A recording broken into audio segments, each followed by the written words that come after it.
Eric, I believe. I prefer Magneto.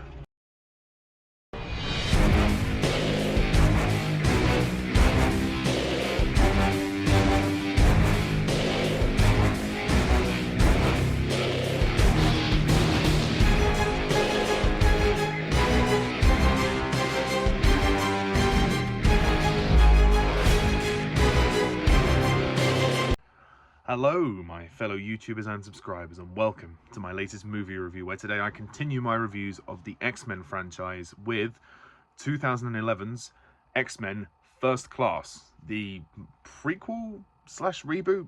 Not really sure if it's which one it is, but we'll go into that later. This was directed by Matthew Vaughn and sees a whole new cast of people in this franchise with a much younger cast. So the first four movies of the franchise were very mixed in quality. The first two films were great. The next two films were disappointing. And after the crushing disappointment that was X-Men Origins Wolverine, they kind of scrapped their plans to go further with the Origins spin-offs, because we were going to get something like X-Men Origins Gambit, X-Men Origins Magneto. So they decided, to hell with it, let's start this again. And here we have X-Men First Class, which essentially, I mean, it's kind of a prequel slash reboot. It's hard to tell, really, but essentially it's the beginning of the X-Men franchise. It predates the first film, set in the 1960s, and I'll go into more in just a moment. In the 1960s, superpowered humans Charles Xavier and Eric Lenscher work together to find others like them, but Eric's vengeful pursuit of an ambitious mutant who ruined his life causes a schism to divide them. So just to add to that, the villain of the story, Sebastian Shaw, who also caused a lot of personal trauma for Eric, he wants to basically enhance the conflict so that the mutants can take over humanity, and he wants to wipe out all of the humans.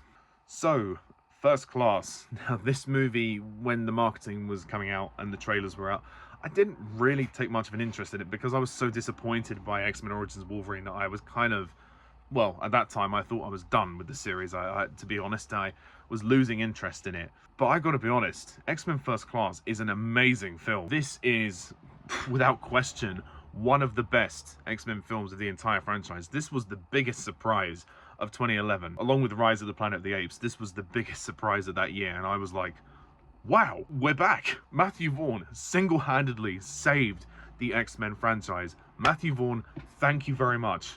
Yes! The X-Men are back, baby. Hallelujah. Honestly, hallelujah. Because, wow, this movie could not have worked out better. It really couldn't.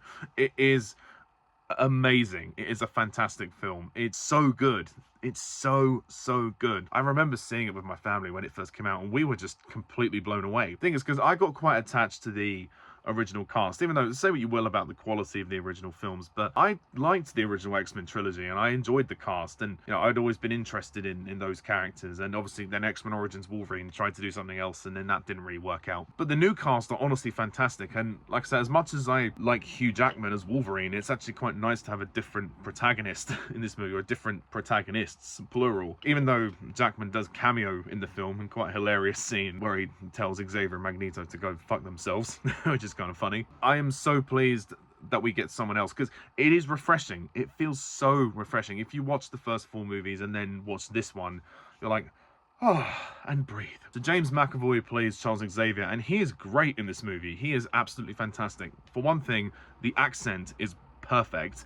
And secondly, we get to see a different side to Xavier. We get to see him as a young man, kind of enjoying the party life and drinking, and we kind of get to see a bit of the young Charles Xavier in his nightlife. He's drinking, he's having a good time, he's just graduated, and he's really caught up in the idea of mutation, and he wants to be a teacher. And of course, as the story goes on, he does become Professor Xavier. But I think it's a really good choice, because we really get to see how McAvoy has elements of what Patrick Stewart did in the original trilogy, but we will see him kind of morph into that as time goes on. So I kind of like seeing the more fun side of Xavier, and obviously he's walking in this film. Michael Fassbender, for me, is probably the best performance of this film as Eric Lenscher, or Magneto. Also, the scene that we saw in the first X-Men film where he bends the gate in the concentration camp, we get an extension of that. And although we do actually get to see that scene again recreated, almost shot for shot, really, it's a little bit more condensed, but we do get another extension after that sequence of his encounter with Sebastian Shaw. I thought it was kind of an interesting idea to recreate that scene, because that scene in the first film, almost now, watching it in X-Men First Class, that scene actually feels more relevant to this movie, because we explore Magneto as a young man, whereas in the first film, we then cut to Magneto as an older man. I mean, the point still is made across in the first film, but because so much of this film is Magneto's relentless pursuit for vengeance, it made more sense to put it there. And honestly, Fassbender gets some of the best scenes in the entire franchise, not just this movie. Like, honestly, I swear to God, there are some genuinely spine-tingling scenes in this movie with Magneto. As he goes on his journey, he encounters a banker and he takes his tooth out, which is made of gold. That's a really amazing scene. The bar scene where he murders those three guys. He murders the two guys he's drinking with, and then he murders the barman as well. That is super intense. And of course, spoiler alert, the final scene where he says, "This is what we're going to do. I'm going to count to 3 and I'm going to move the coin." And he uses the coin and pushes it through Shaw's brain and kills him in such an incredibly intense way. I mean, wow, that is honestly, that sent shivers up my spine. That was so good. That was so good. And he's so good in this movie. He's really good.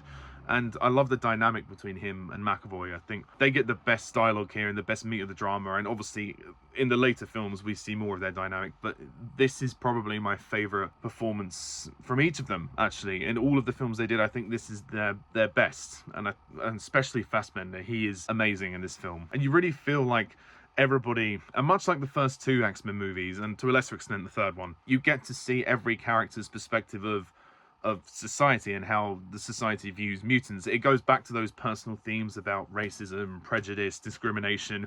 All of the shit that I loved about the original trilogy is in this movie, to a better scale in some regards. This is well explored as well with the characters of Beast, played by Nicholas Hoult, who is good. I do prefer Kelsey Grammer, though, I'm not going to lie. He is my favourite Beast, but Nicholas Hoult is good in this movie. And of course, you have Jennifer Lawrence as Raven/Mystique. Their relationship is interesting because, while they kind of have some kind of romantic affection for each other, Jennifer Lawrence is more enamored by his abilities. And there's the question of, should we really have to hide from our true selves?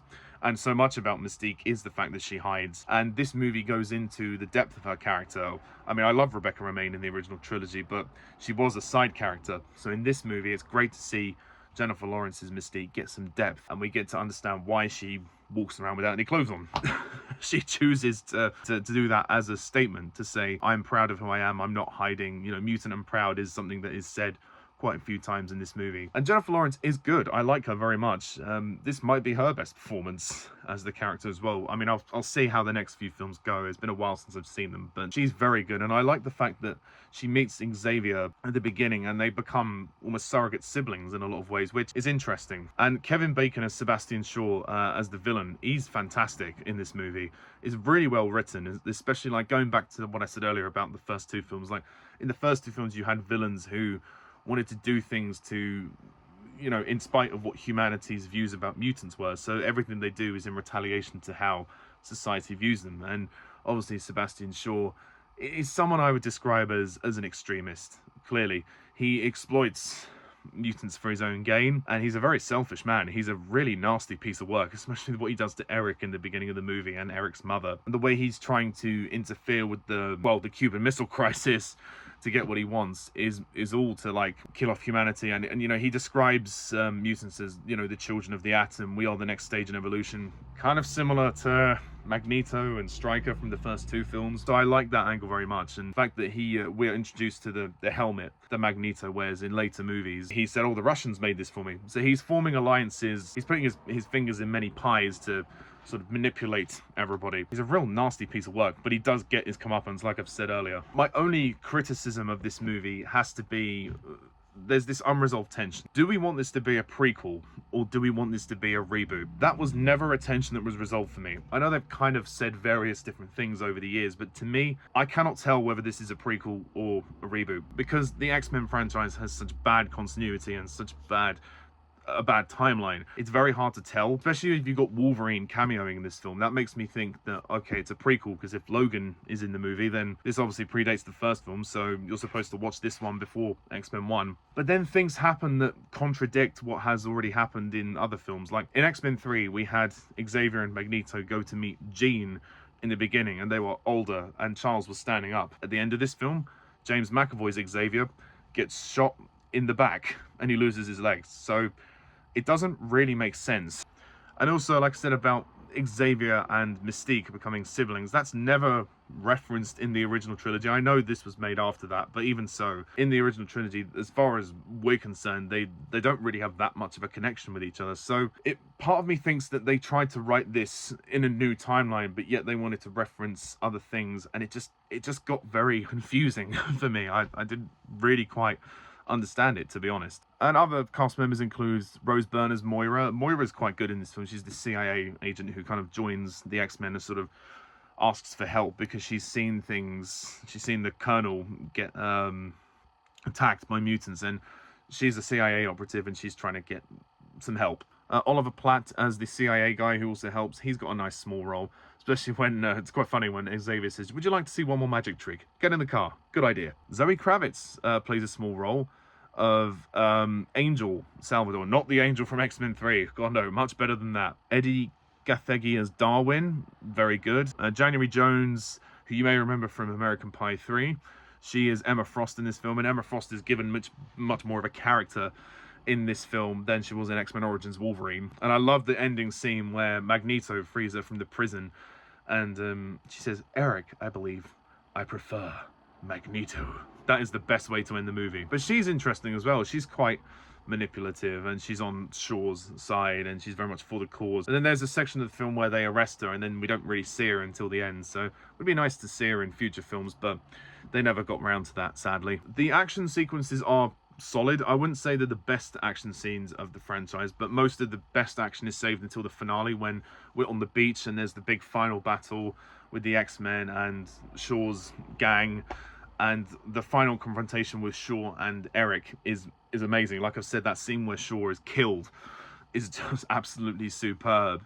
And there's some stunning CGI in this film, especially when Magneto is lifting the submarine. That almost rivals the Golden Gate Bridge scene in X-Men 3. That's a really great piece of film right there. You know, seeing that visual of the submarine just slowly emerge is amazing. Much like when he's turning the satellite earlier. And the training scenes are good as well. This film is brisk, considering it's like 2 hours, 10 minutes long. It's brisk and it flies, and you know, you don't ever feel like it's boring. There's a lot going on, and it moves at a very good pace. And it gives enough time to each of the characters, unlike X-Men 3 and Origins. It knows when to use certain characters for what purpose, and you feel like every character has his or her nice place in the story. And it's actually nice to see some new characters like we haven't seen in the original trilogy, like, you know, Angel, Banshee, Havoc, Beast. Or we did see Beast, but it's nice to see a different kind of dynamic with the team, which I really like. Most of the action in the first half is quite light, so some people might be turned off by that. It is kind of light on the action until you get to the end, but I didn't mind that because I was really enjoying the story and the characters. And you know, once again, much like the first two X-Men movies, it's a great personal story as well. All of the characters are having some kind of emotional turmoil with the way the society is viewing them, but there's also other great personal stories as well, like Eric's pursuit of vengeance as well. And there's so much going on, it could be very easy to get lost, but it's actually very streamlined, and I think honestly it is constructed very well. Matthew Vaughn did a great job directing this movie. And once again, to add to my point about continuity, Cerebro, I mean, it's cool to see it being built, but Hank builds it.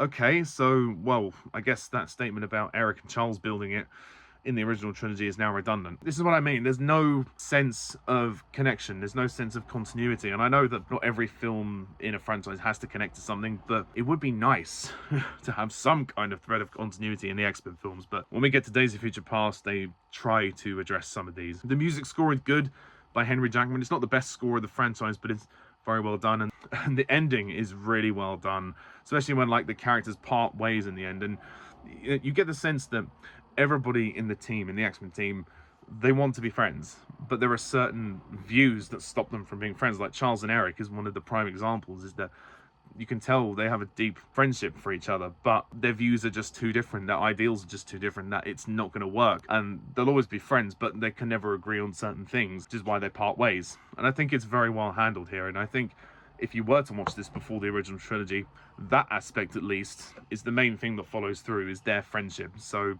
for nothing else, they've succeeded there. So overall, X-Men First Class is a terrific movie. This is an amazing X-Men film. Like I said, there's only one or two major issues with it. It might well be one of the best. I think it probably is one of the best of the franchise. So for that reason, I'm going to give this film a well-deserved 10 out of 10.